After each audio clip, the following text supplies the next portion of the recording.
전 세계 선교지 소식을 전하는 미션 리포트. 오늘은 이집트로 가봅니다. 출애굽기의 배경이 되는 이집트는 초대교회에도 큰 영향을 미치는 등 교회사에서 빼놓을 수 없는 곳인데요.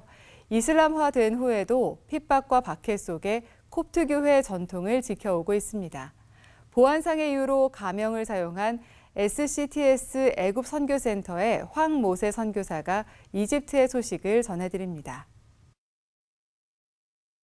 많은 분들이 이집트 하면 이제 피라미드와 나일강을 떠올리실 것 같습니다. 그러나 아랍 사람들에게 이집트는 이슬람의 머리라고 불립니다.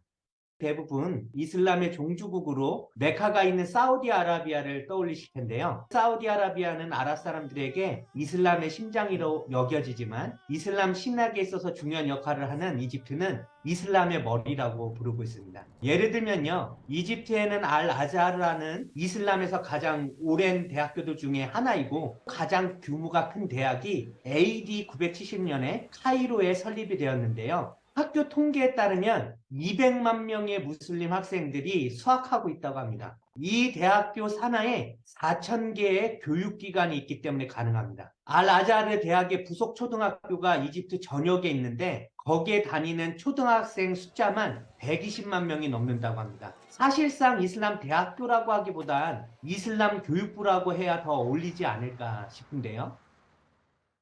재밌는 것은 이렇게 이슬람 영향력이 강한 이집트가 기독교 발생지 중 하나이고 또한 초대 기독교 때부터 많은 기독교인들이 살았다는 것입니다. 이집트의 알렉산드리아 학파가 초기 기독교에 큰 영향을 미쳤다는 사실을 잘 알고 계실 거예요. 그러나 7세기 이후 이슬람교가 전파되면서 기독교인들은 박해를 받게 되었고 현재 이집트 인구의 90%는 무슬림들이고 기독교인들은 약 10%를 차지하고 있는 사실상 이슬람 국가가 되었습니다.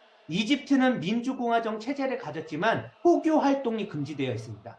무슬림과 기독교인의 충돌을 막기 위한 방편인데요. 헌법에 종교의 자유를 명시하고 있지만 가문으로부터 내려오는 종교 안에서 예배의 자유를 명시하고 있을 뿐이지 다른 종교로 개종하는 것은 법적으로 불가합니다. 다만 종교적 자유가 있는 거죠.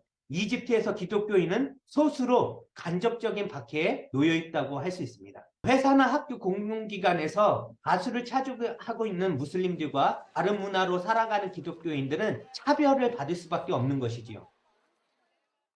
그럼에도 이집트는 중동 북아프리카 무슬림 선교에 있어서 매우 중요한 위치를 갖습니다.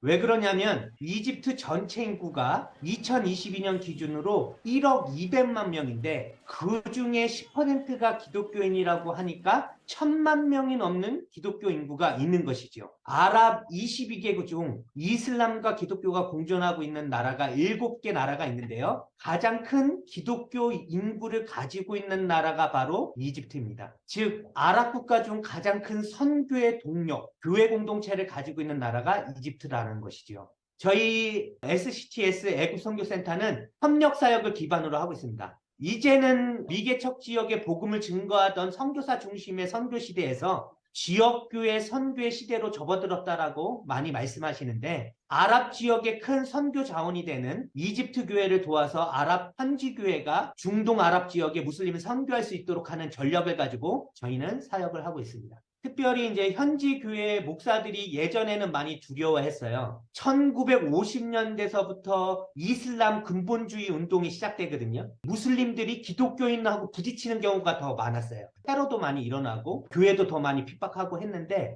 요즘에 이제 이집트 정부는 세속주의 국가를 표방해요. 조금 더 완전한 종교적 자유를 만들어내려고 노력하고 있고 그런 분위기에 있다 보니까 최근에는 이제 개인적으로 개종을 하고 교회에서 예배드리는 무슬림들이 교회 안에 좀 늘어나고 있기는 해요.